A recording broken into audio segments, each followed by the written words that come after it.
Izin bertanya Pak Ustadz, jika seseorang berinfak ke masjid, setelah masjid tersebut dirobohkan, tak digunakan lagi, apakah pahala orang tersebut masih terus mengalir?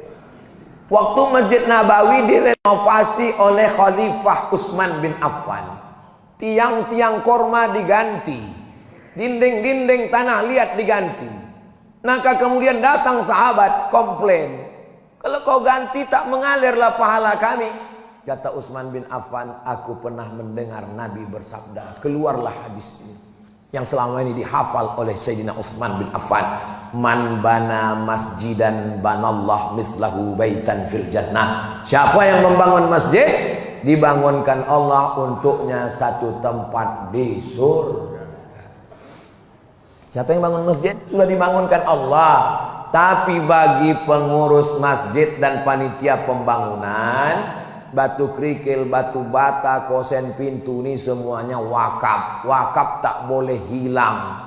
Jadi seandainya misalnya 50 tahun akan datang Masjid Ikhlasiah ini tak muat lagi, lalu dibangun naik ke atas menjadi 10 lantai. Amin. Tak ada yang mustahil. Berapa banyak surau-surau yang kecil dulu jadi besar. Bagaimana posisi dinding-dindingnya ini? Maka dia mesti jadi pondasi, tak boleh dibawa kemana-mana. Tapi kan tak semua jadi pondasi Pak Ustadz. Ada itu kubah yang dijual. Kalau dia dijual, duitnya tetap balik ke masjid, bukan ke yang lain. Itu beda wakaf sama infak. Kalau infak habis, kalau wakaf tak boleh habis. La yuba'u, tak boleh diperjualbelikan. Wala yurasu, tak boleh diwariskan. Wala yuhabu, tidak boleh dihibahkan. Tidak boleh hilang. Maka tak ada wakaf lilin.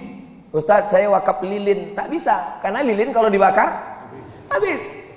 Jadi kalau ada orang kasih lilin, apa itu? Itu namanya infak. Kalau sedekah Pak Ustadz, sedekah yang paling ringan.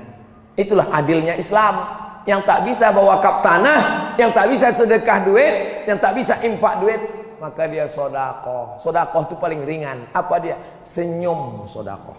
Makanya kotak itu jangan buat kotak sedekah. Karena kalau kotak sedekah senyum aja orang pas lewat. Asal lewat hehe gitu dia. Maka yang tepat itu adalah kotak infak. Kotak wakaf tak bisa. Karena wakaf itu mesti ada 4. Pertama yang berwakaf, yang kedua yang menerima wakaf, yang ketiga barang yang diwakafkan, yang keempat mesti ada ijab dan qabul. Mana pernah kita ijab qabul sama kotak? Lewat kotak, wakafkan duit ini, kotak itu menjawab, aku terima gitu. Memang mesin. Jadi yang paling tepat itu adalah kotak infak. Walaupun kalau dia tulis kotak sedekah sudah termasuk juga infak di dalamnya. Sedekah itu lebih umum. Pintu besarnya, rumah besarnya namanya sedekah. Di dalam sedekah itu ada zakat, ada infak, ada wakaf.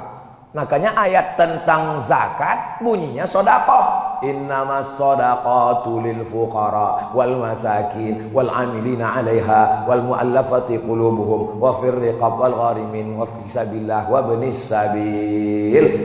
Saya sangka saya lah yang paling tinggi derajat di masjid nih. Rupanya ada yang lebih tinggi lagi di atas. Kalau di masjid masih ada anak-anak, berbahagialah. Berarti Masjid Ikhlasiah ini 50 tahun akan datang masih tetap ramai dengan sholat berjamaah. Makanya saya tak pernah marah dengan anak-anak. Berapa kali saya mengajar anak-anak menjerit. Kenapa?